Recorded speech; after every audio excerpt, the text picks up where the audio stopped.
Unacademy. Let's crack it.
ना friends, जैसा कि आप जानते हैं कि सीए फाइनल का रिजल्ट निकला और सीए फाइनल का रिजल्ट निकलने के बाद में काफी सारे स्टूडेंट जो चार्टर्ड बने उन सबको मैं कॉन्ग्रेचुलेट बोलना चाहूंगा।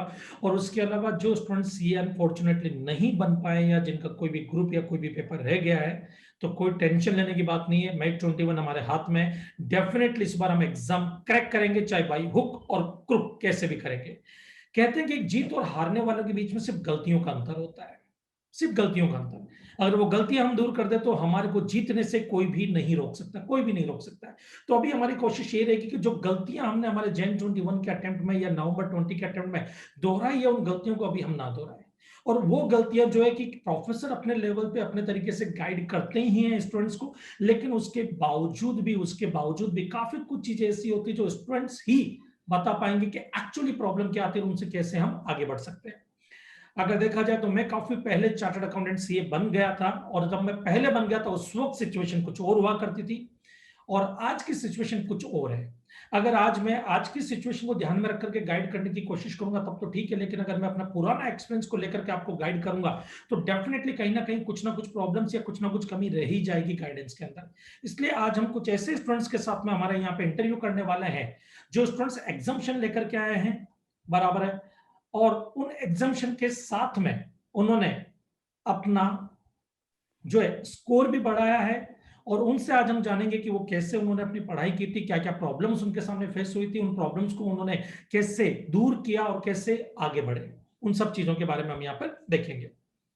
तो सबसे पहले हम शुरू करते हैं, यहाँ पर मैं इंट्रोडक्शन दे देता हूं आपको अंकित सेठिया का। अंकित सेठिया जिन्होंने 74 मार्क्स स्कोर किए हैं इनडायरेक्ट टैक्स के अंदर। Congratulation Ankit. Thank you sir, thank you so much. Pooja Jaiswal, Pooja Jaiswal ने 72 मार्क्स स्कोर किए हैं। Yes, congratulation Pooja. thank you, sir. Thank you so much. And Shubham Gulati 72 marks score किए हैं। Congratulation Shubham. Shubham actually disconnect हो गए हैं, शायद वो वहां पे नेटवर्क का इशू होगा जहां पे वो है। एंड उसके अलावा सृष्टि साड़ा जिन्होंने 68 मार्क्स स्कोर किए हैं। और उसके अलावा भी और भी काफी सारे स्टूडेंट्स हैं, बट सबका इंटरव्यू लेना प्रैक्टिकली पॉसिबल नहीं था, तो इसके लिए रेंडमली आप 4 स्टूडेंट्स जो हैं उनको यहाँ पे सेलेक्ट किया गया है इंटरव्यू के लिए, ताकि स्टूडेंट्स को ये मालूम चल सके कि क्या क्या प्रॉब्लम आप लोगों ने फेस की, उसको कैसे ओवरकम किया, आपने आईडीटी कैसे पढ़ाई की, और इनडायरेक्ट टैक्स में अगर कोई और स्टूडेंट से वो अगर एग्जाम्शन लाना चाहता है तो वो उसको कैसे पढ़े। तो इसके लिए मैंने कुछ क्वेश्चंस अपने भी बनाए और कुछ आप अपना एक्सपीरियंस भी इसमें ऐड कर सकते हैं। तो मैं वन बाय वन आपसे क्वेश्चंस पूछूंगा, तो प्लीज, जैसे कि कुछ स्टूडेंट्स के क्वेश्चंस आए थे मेरे पास में। सबसे पहले अंकित, मैं आपसे ये पूछना चाहूंगा कि एग्जाम्शन लाने के लिए आपने क्या प्लानिंग की थी, किस तरह से आपने अपनी पढ़ाई की प्लानिंग बनाई थी, स्ट्रेटेजी बनाई थी कि आप एग्जाम्शन स्कोर कर सको। सर, आपके वीडियोस और आपके जो बेसिकली जो स्ट्रैटेजी वीडियो थे, और वो देखने के बाद मुझे एक चीज समझ में आया था कि हर टॉपिक को अगर हम उतना ही वेटेज दें तो दैट वोंट बी सफिशिएंट। कुछ टॉपिक्स ऐसे हैं, जैसे आपने बताया था, A grade topics, B grade topics, C grade topics. तो स्पेशली मैंने ए ग्रेड टॉपिक्स जो थे I in both GST and customs, उसको मैंने अराउंड 5 to 6 टाइम्स रिवीजन किया था, इंक्लूडिंग द क्वेश्चन आंसर्स। और जो बी ग्रेड टॉपिक थे उसको लगभग एटलीस्ट 2 बार किया था, और सी ग्रेड को कुछ कुछ को मैं इग्नोर भी किया था, या फिर एक बार सिर्फ देख के गया था।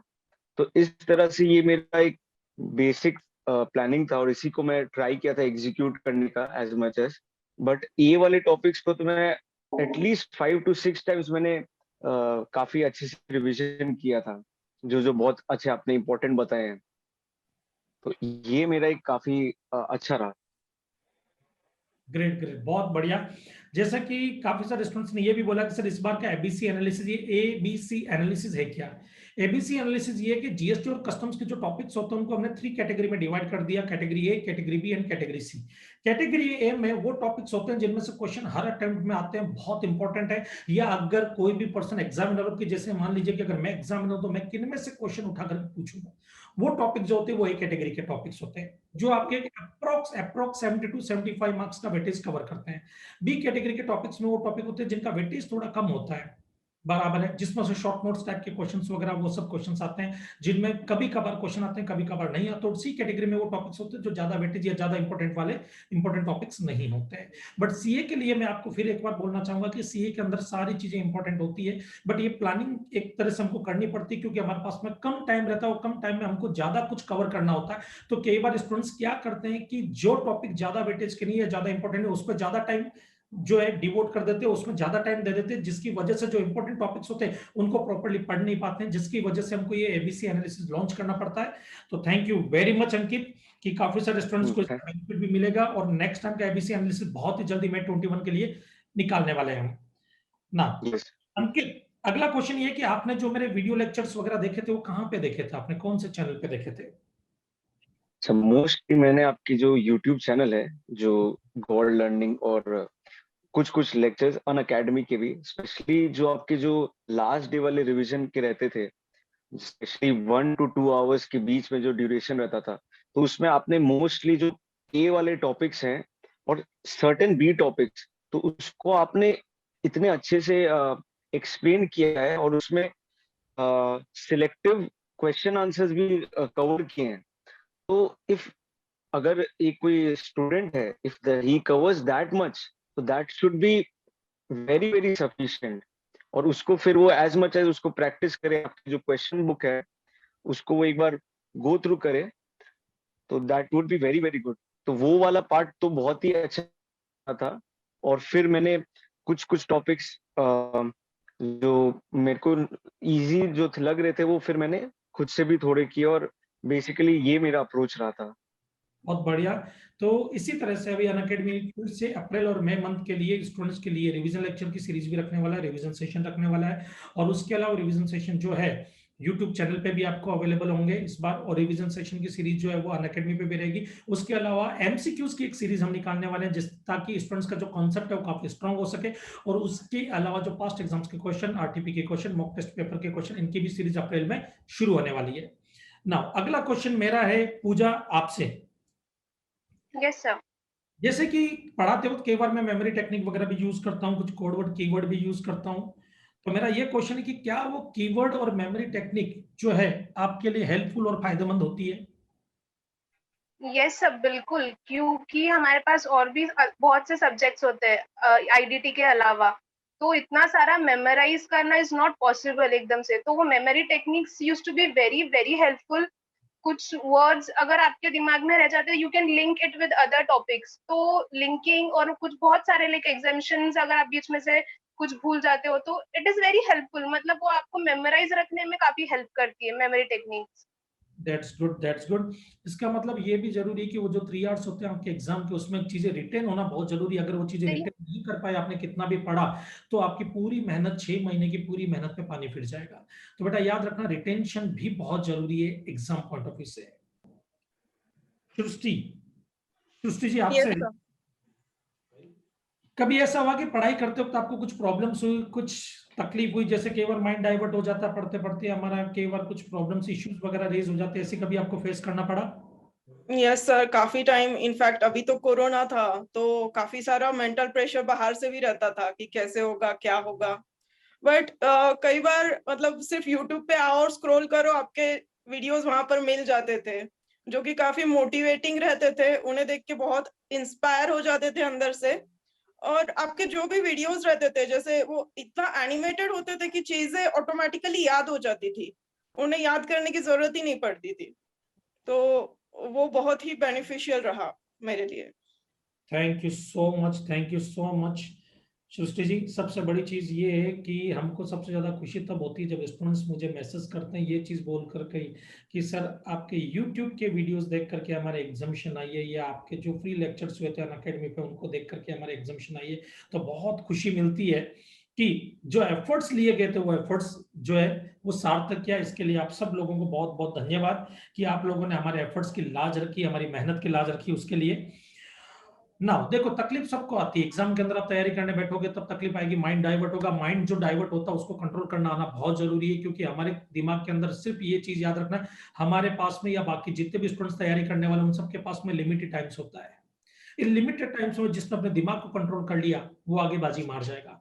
और दिमाग को कंट्रोल करने के लिए आपके पास में एक मोटिव होना बहुत जरूरी है। मैं 21 के लिए आपको एक मोटिव रखना है कि हमको हमारे पेरेंट्स के लिए हर हाल में सीए बनना है। ये उनका सपना है, वो सपने को पूरा करना है।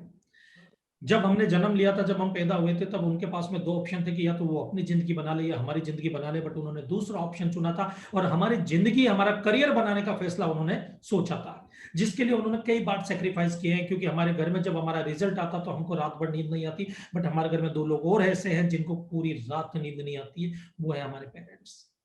वो ये देखना चाहते हैं कि उन्होंने जो सेक्रीफाइस किया हमारे लिए उनका क्या रिजल्ट हम उनको देने वाले हैं। हर बार हम खुद के लिए सीए की तैयारी करते हैं, हर बार हम खुद के लिए सीए करते हैं, और जिसकी वजह से कई बार हम लापरवाह हो जाते हैं। क्योंकि इंसान खुद के साथ लापरवाही कर सकता है, लेकिन अगर वही बात उनके पेरेंट्स के साथ जुड़ी हो तो स्टूडेंट्स कभी भी लापरवाही नहीं करेंगे, ये मैं जानता हूँ। इस बार आपको खुद के लिए नहीं, अपने पेरेंट्स के लिए सीए बनना है। ये चीज आपको दिमाग में बैठा करके रखना दोस्तों। मेरा दावा है 100% आप इस बार निकाल लोगे अपना टाइम। और बाकी एक बड़े भाई की तरह मैं हमेशा आप लोगों के साथ में रहूंगा। अनअकैडमी आपके साथ में हमेशा रहेगा, हर तरह से आपको सपोर्ट मिलेगा। जो स्पेशल क्लासेस अनअकैडमी के वो देखना कभी ना भूले, उनको रेगुलर बेसिस पे देखे, आपको नई नई चीजें सीखने को मिलेगा। काफी सारे लेक्चर्स, काफी सारे टॉपिक्स वहीं पे आपके रिवाइज हो जाएंगे ना।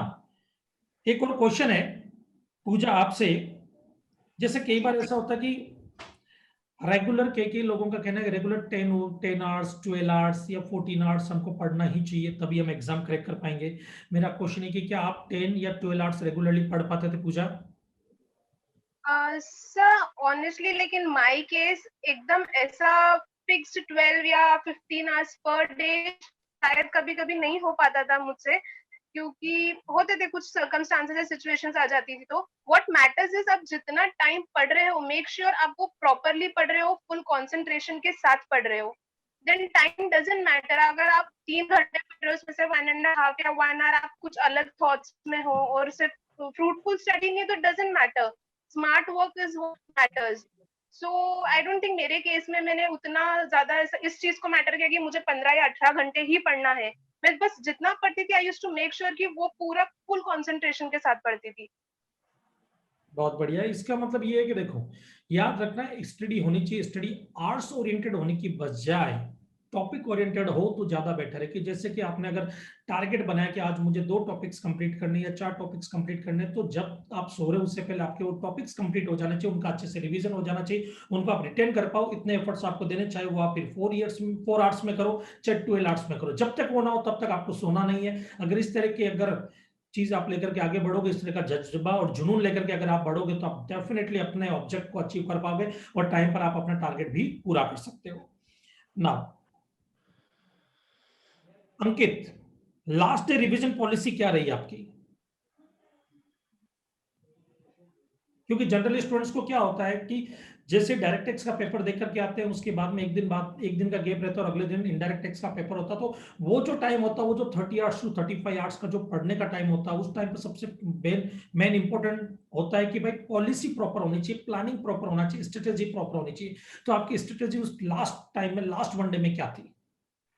सर इस बार के जो डायरेक्ट टैक्स के, मैं पहले 1 डे पहले चलता हूँ, जो डीटी के पेपर्स आए थे, तो वो पेपर देख के तो काफी शॉक्ड हो गए थे हम लोग, बिकॉज काफी पैटर्न काफी चेंज कर दिया था। तो थोड़ा डिस्करेज था, बट मैंने उसको एक बार असाइड रख के मैंने वही जो 8 टॉपिक्स थे उसको काफी स्ट्रांगली वापस स्टार्ट किया। Basically ITC registration, all those topics which are there, उसको मैंने अच्छे से किया। क्वेश्चन आंसर्स मैंने थोड़े थोड़े देखे, सब नहीं, बहुत वेरी वेरी सिलेक्टिव। और उसके बाद फिर BC टॉपिक को करते गया। और मेरा लगभग ये टारगेट था कि जो फर्स्ट डे, मतलब जैसे जिस दिन एग्जाम दे के आए उस दिन एज मच एज मतलब रिवीजन वीडियो आपके देख पाऊं। जो रिवीजन वीडियो क्या होता है वो बहुत हेल्पफुल होता है, मतलब आप 1-1.5 घंटे में आप फटाफट पूरा ब्रशअप कर लेते हैं कुछ टॉपिक, तो वो काफी हेल्पफुल रहा था। और इस तरह से मैंने फिर थोड़े RTP MTP के भी क्वेश्चंस देखे उस दौरान लास्ट डे। बट फिर भी क्या होता है, वो पूरा एक सिलेबस को कंप्लीट कर पाना, इट्स अ बिग चैलेंज। तो जितना हो सका मैंने किया और लास्ट तक आई ट्राइड माय बेस्ट, वही रहा था सर।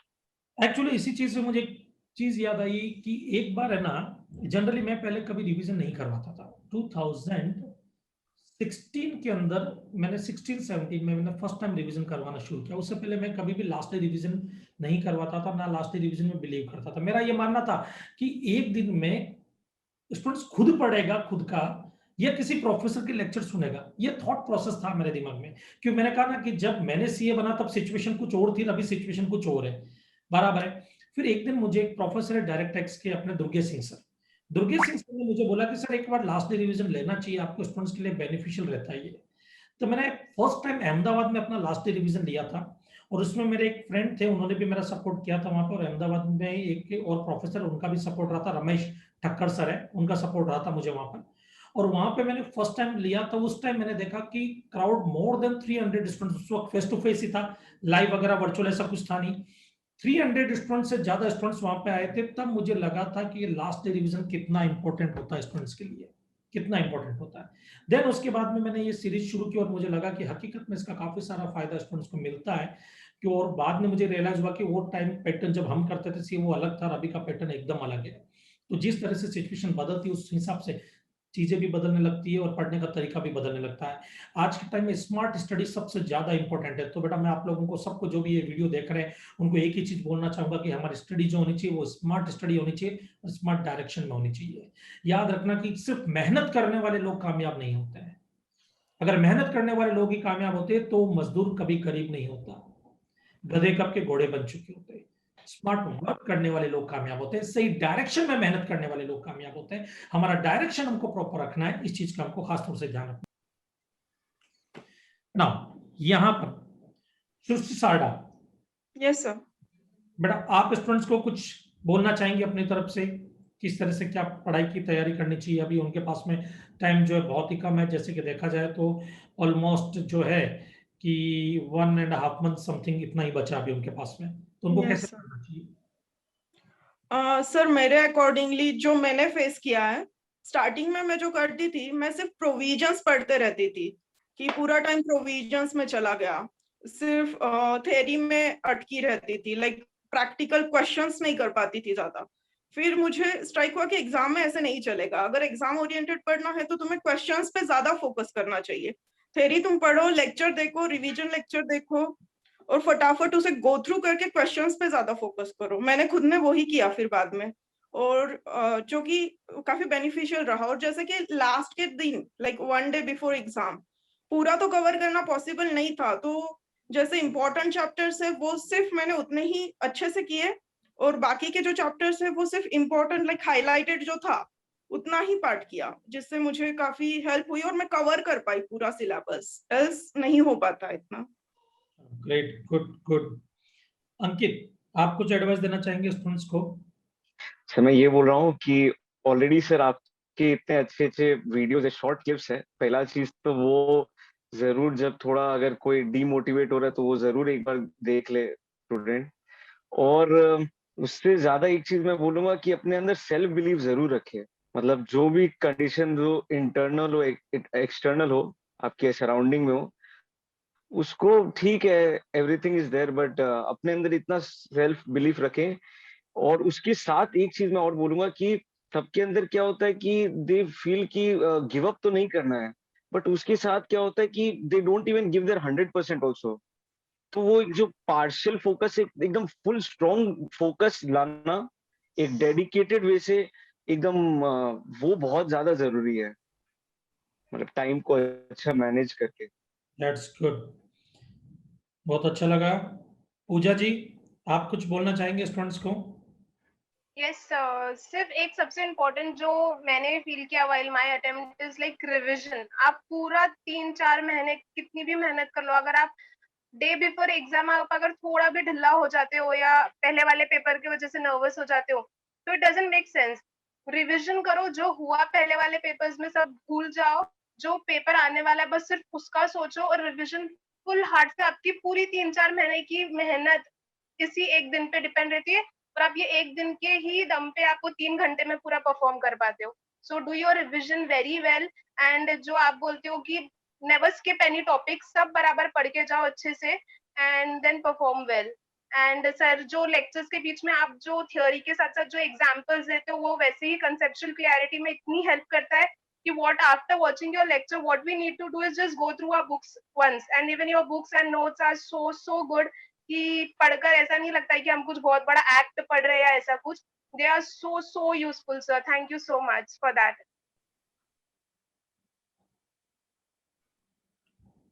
हेलो,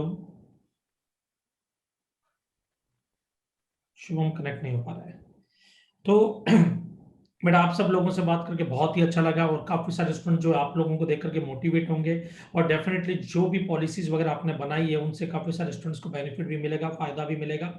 और मैं भी सारे स्टूडेंट्स को ये बोलना चाहूंगा कि सब एक प्रोफेसर के लिए सबसे बड़ी बात और सबसे बड़ी खुशी की बात ये होती है कि उनके स्टूडेंट्स का वो खुद इंटरव्यू ले रहे हैं। और मैं उम्मीद करता हूँ कि जितने भी स्टूडेंट्स ये वीडियो देख रहे हैं, नेक्स्ट टाइम वो यहाँ पर आए और इस जगह पे रहे और मैं उनका इंटरव्यू ले रहा हूँ, उस वक्त मुझे बहुत ज्यादा खुशी महसूस होगी। तो मिलते हैं बेटा हम हमारे नेक्स्ट सेशन में ऐसे ही कुछ और स्टूडेंट्स के साथ में इंटरव्यू के लिए, जिसमें वो आपको अपना पर्सनल एक्सपीरियंस बताएंगे, कैसे पढ़ना चाहिए, क्या पढ़ना चाहिए उनके साथ में। Thank you so much Ankit, Pooja and Srishti and Shubham. Shubham का इंटरव्यू आज thank you sir. Unfortunately, but thank उम्मीद यू सर। नेक्स्ट सेशन में शुभम जो है हमारे को अपना पर्सनल एक्सपीरियंस डेफिनेटली शेयर करेंगे। Thank you so much sir, thank you. Thank you for your time sir, thank you so much. Thank thank you. You sir.